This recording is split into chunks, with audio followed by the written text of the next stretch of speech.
Hi, and welcome to HUR at Home Music and More Night. I'm your host, Angela Stribling. I am so happy that you're here. And thank you for your patience. We're starting just a couple minutes late, but what's a couple minutes between friends, right? I've been waiting all week for this. We've been talking about him on the air. You can't go around the DMV without seeing his face out and about in the community. He's a comedian turned politician. It's our opportunity to just talk to him about whatever it is. He is all ours tonight, at least for the next 20, 30 minutes. So get your questions and your comments ready. Actually, that's the only way we know that you're here, if you comment. So tell everybody this is where it's at. Put your hands together for the DMV's own Rodney Red Grant. I clap for How's that for an myself. introduction? Yes, I'm clapping for you too. I gave your government name there. Hey, that's what they got to see when they vote for me, Rodney Red Grant. So I might as well get them used to it. They need to know. They Thank need you to so know. much. How are you doing? I'm doing outstanding. Thanks for inviting me out tonight into your home, into my home, and Yes. it's a great night. HUR has been my family for a long time. I have employed Howard University students in my film company. I hired Howard University students in my campaign, and this Nice. WHUR for just in general has been Washington D.C. forever, and I feel like I'm a Washingtonian for life. Born and raised here, and I when you was love it. born, it's a good time right now. Yeah, it's a good time. Hi, Tony. Thank you so much for joining us. So, Red, I wasn't born in Washington, D.C., but I've spent my entire adult life in D.C. So I'm so D.C. I'm You are, D.C. more than anything, you are. big time. And I've been doing a lot in the city, as have you, and you're such an important part of the tapestry of the city. And so we know you as a comedian, and not just a comedian, but a very funny guy. You're so talented. You really are. I mean, you're brilliant. I was looking through just, knowing that I was gonna have a chance to have a conversation with you tonight. I was just going through some of your old stuff, and oh my gosh, I'm in here belly laughing. Very funny. I love what you do. And to me, that is one of the hardest jobs in the world, to be a comedian, because, right? I mean, if you're not funny, it's you don't Oh, even get the mercy clapping. you can't be in this profession if you don't have a sense of humor. Yeah. I think we're some of the most intelligent people in the world to be able to take things that hurt in life and make people laugh at them. Just to reverse Yeah. the situation. Instead of you crying about a situation, you laughing at a situation. And I always tell people, I'm so glad God got me into comedy. I've probably always been a person with a great sense of humor, but sometimes I probably use my energy in the wrong way. But when he gave me that stage at 19 years old, and I was able to get on HBO so early in life, it was just something that not only gave me a career, but it also gave me a position in life where I can get a lot of my emotional tension out, Yeah. get my creativity out, and now when I look back at it and people say you made millions of people laugh, it's amazing to me. Yeah, that's good. I mean, I love the humility, and you're right though. I mean, having a platform that large at such an early age, that could go either way, because a lot of people don't handle that kind of fame and power well that early in life. What led you to, I mean, I heard you say that you've always had a good sense of humor, but what led you to pursue that as a career, being a comedian? Well, growing up in DC, I went to Savannah State University to play football at 17 years old. Okay. I played with the great Shannon Sharp, and I played Kappa Alpha Psi Fraternity Incorporated in Savannah. And when I came back home and went to UDC, I had some fraternity brothers were like, "Man, you funny as heck, man. You making the whole party laugh." And I'm like, "This is what I mean. This is natural." And they was like, Class no, clown. yeah, they was like, really not the class clown, really just like the person that you ever had a friend that always gonna make you laugh, like their Yeah. timing is like impeccable. Impeccable. Yes. Right. Actually, my dad was like that. My dad was you know, in a crowd, my dad would find the humor in everything. And it's something usually that everybody's thinking, but they don't know how to articulate it, and certainly not in a funny way. Yeah, I mean, it's just so I think I was able. I think my family first. Let me say, my sister is way funnier than me. Really? Yeah, my whole family has a great sense of humor. I grew up around people that just we had a great laugh everywhere we went. If we were with each other, we were laughing. We were just Oh joking and man. just having a good time. And that's like, and I have a lot of cousins, and I think I was trained early, not even knowing that I was going to be in the entertainment field. But I wanted to be a singer. I wanted to be an R&B Oh, singer. I've sung for probably two presidents I know, Ronald Reagan and George Bush, what? at the lighting of the Christmas tree. Yeah.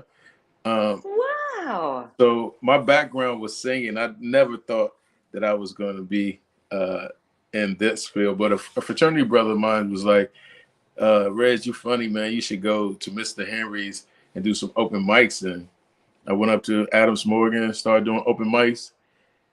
And a brother named Bob Sumner found me and put me on HBO. So I became a Def Comedy Jam All-Star at the age of 19. Oh my And of goodness. course, me and your paths crossed because I started working for BET Teen Summit, hosting Teen Yeah. Summit, and BET became my family, and Yeah. the Oh rest. yeah. Oh, I love it. Oh, thank you, Diane. I don't know if she's talking to me or you, but Thank you, Diane, thank for you. loving your laugh. Okay, I think you love both our laugh. I think you do. I just appreciate you being here. And it's an honor just being able to have this conversation with you. You're right. I mean, our paths have crossed many times. I mean, we're BT family. And, and you that oh, so from back in BT and you journey you and as talk about this transition now, comedian turned politician, beginning with what made you decide to go this route. Well, about 3.5 years ago, almost 4 years ago, I was coming back and forth to Washington, D.C. I'm always giving back to my community. And, some of my neighbors were like, Red, we need you. We need you to run for office. And I was like, run for office? I mean, my background is being an executive and working for Viacom and producing television and films. But I was saying to them, okay, well, what office would I run for? I wasn't, because it wasn't even in the frame of my mind. And I started researching because I don't think God ever comes to you and gives you those little bits and little visions. So I knew I wasn't going to be a council member because I'm not a legislator. And I started researching the executive office of mayor, and I saw that it fit right into the background that I had already established for myself Ah, as an executive, and working and employing thousands of people and working with millions of dollars in budgets. And I just knew that I'm a great manager, and DC needs someone who understands how to manage the services. So I talked to my wife, my kids, they were in all the way, and we sold great. everything out California, and we came back home to DC. Um, Wow. yep. Oh, I like that you're like, all right, if I do this, we're in this together, and that's the All, right way to do it. all the Yeah. ways. And she retired as a Yeah. police officer, and she came back home, and Now she's a retired. Now she's living retired right now. There you go. Yeah. Sit back. Let honey do the thing. She's there to support you. So are people, initially, honestly, just to be perfectly honest, Mhm. I thought it was a joke when I Mhm. saw that you were running for mayor. I was ready for the next, post on Instagram saying that you were just playing around or whatever. Are you running into that? I mean, when I saw you consistently, I was like, oh, he's really running for mayor. Or do you find that at first people thought, okay, he's a comedian, this is a joke somehow? Yeah, but the thing about it is, I mean, I've heard that, of course, Angela. I've heard people say, "Are you playing, Red? Are you serious?" Right. I mean, running for mayor is not it's not anything you can joke about. Just to get on the ballot itself is something that takes an extensive amount of work. My team is strong. I put together one of the smartest teams in America to get me through this political process. The things I don't know, they do know, and the things I do, I share. That's perfect. We probably Could have you over. tell us about that? I mean, just most people don't know the process. I know I don't. Well, the process, you have to live in D.C. You have to be a resident of Washington, D.C. first. That's the first. You can't be a convicted felon. Oh, That's two. that makes um, sense. and the process of getting on the ballot was we as an independent. I'm an independent. I'm running as an independent. I come from the Democratic Party, but to run for mayor, I ran as independent. And to be able to get on the ballot, you have to get 3,000 signatures as an independent from DC residents. Wow, The Democrats that's only a have to lot. the Democrats only have to get 2,000 signatures. Well, I'm the first independent ever in the history of politics in Washington, D.C. to run that has never sat in a political office to get over almost 5,000 signatures from DC residents. Wow, So we that got, is huge. oh no, that's huge. It's Wow. history. And the people spoke, and they showed their power during this Yeah. process. And for us to be right here on the ballot and be facing off with the current incumbent head to head is something that now people are taking it super serious. They like, Yeah. it's on This is now. real. It's It's on on now. now. And I Yeah. tell them, yeah, let's go. This is a movie right in itself. And at the end of the Yeah. day, we're not in it to just be in it to be Red Grant. He's running. We're in it to win this thing so we can make a difference for a lot of residents in Washington, D.C. You And know, talk about that. Talk about those differences. Like now that you're here, what is it that you're going to do that's not being done? well, first, I'm going to manage our city better.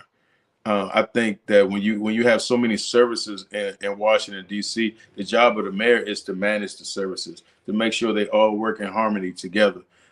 So I think that, D.C. has a lot of services, but they're mismanaged, and they don't work together. So we're going to change that on day one. And then we just want to make sure we have a city where our kids are able to succeed and put in position to Mm, succeed. I mm. believe in youth programming. My programs like Don't Shoot Guns, Shoot Cameras, and Beyond Your Block are some of the biggest programs in Washington, D.C. We've been showcased on CBS Evening News, CNN, Good Morning America, CBS Germany, and many other places like Washington Post. And we're able to show kids how to um, do, write their own scripts, shoot their own scripts, edit their own That's scripts. fantastic. Just Oh, take yeah. everything from thought to theater. And, just to see a kid come in with an attitude and then leave out with a great attitude is something Hmm. that makes me smile. But we got to also incorporate our seniors back into society.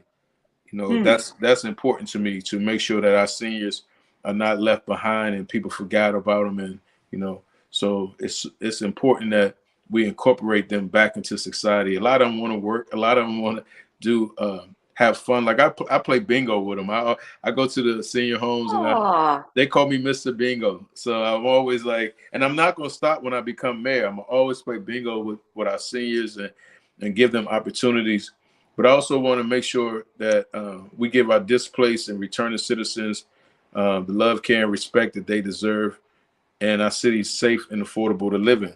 So, and I want to break down the barriers that have separated us as residents.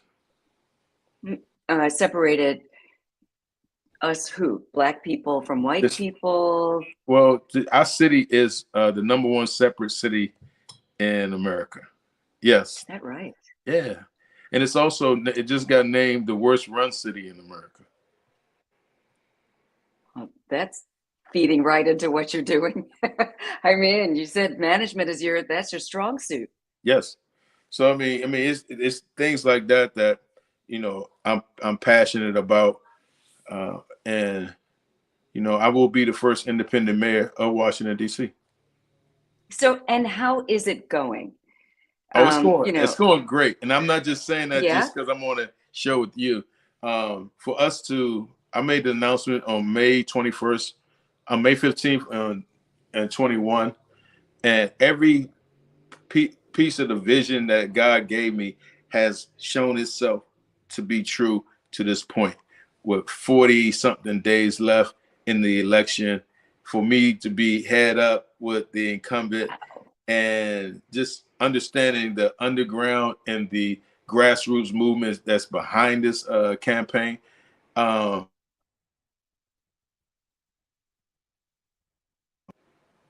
I back? Can you hear me? You're back. Okay, yeah. Cool. It's going outstanding.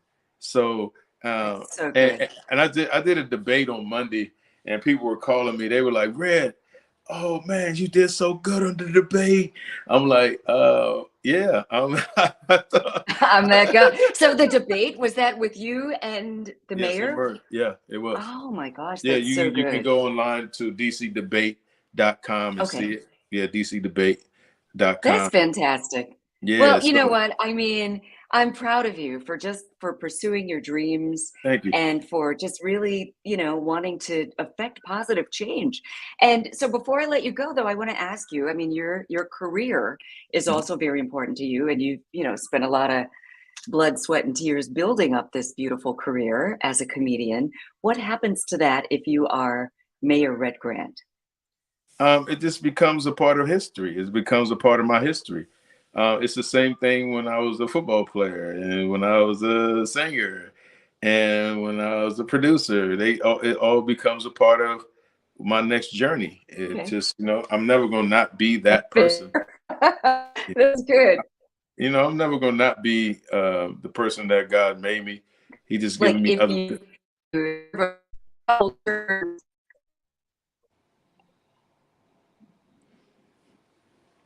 I can't hear you. I couldn't hear you. Giving you all these avenues. I'm saying I couldn't. Going in and out of it. Is it mine or yours? Can you now? Yeah, can I got you. I got you now. Yeah. You can hear me? Okay, good. Yeah. Sometimes it just takes it a little while, but thanks for hanging in there with us. Yeah, I wish you all the best, and yeah, go full speed ahead, push, push, push. Like you said, you're right where you thought you'd be. You're right where you're supposed to be. And we wish you so much luck and so much success. WHUR this is your second home. So thank you for spending the time with us. Before we let you go, is there anything else that you would like to say to your people? Well, it's fundraising season. So I always tell people to go to grantformayordc.com and donate something. I don't care what it is, but just donate something to the campaign, because we're independent campaign. We get all our finances from individuals. We don't have the big corporate dollars coming in. We have the big corporate people like yourself, like real people, giving us money. So it's just for calling me big corporate. Yeah, you are. Thank you. You are. And so thank you. So I know I'm always, but give us the information again, like for people who might not know where to go. Can they just follow you on social media? Yeah, they can follow me at Red Grant on IG and Red Grant Labs on Twitter, Red Grant on Facebook, of course. Also redgrant.com.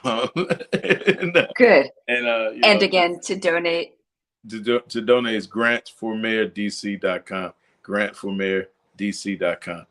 And just, you can become a volunteer. If you're in Washington, D.C., you can volunteer in these last 45 days. I always ask people to come and volunteer, be a part of what we're doing. We door knock, we go out into the community, and we make things happen. This is a real grassroots movement, and it's trending heavy. There you go. It's trending heavy. Okay, there you go. GrantForMayorDC.com. Yes. Red Grant, Rodney Red Grant. Thank you so much for spending this time with us. We've got similar backgrounds here. You got the white bookcase. I know this white on white going. It's white on I'm white. telling you, I like that record player. I like the white record player. I know, right? I had to get myself a turntable. I've got a lot of albums too. Oh Nothing man, like I know you got some good albums. You got some really good. I got some really good albums, some vintage albums that are kept in pristine shape. Oh man. So if things get rough, I could sell them. Oh yeah, things get rough. No, you can always call your friend Red Grant. You can call me. Okay, there you go. We got a space for you. We got a little room for you. You can tuck off in here. I love it. Nothing like good friends in high places. Thank you. And you know what? I'm going to echo Diane's sentiment. Proud of you, Reds. Thank you so much. I'm proud of you too. And thank you very much. We really appreciate the time that you're spending with us. And everybody, you heard, he said it's fundraising season. GrantForMayorDC.com is where you go to help out his campaign. And he gave you all of the social media as well.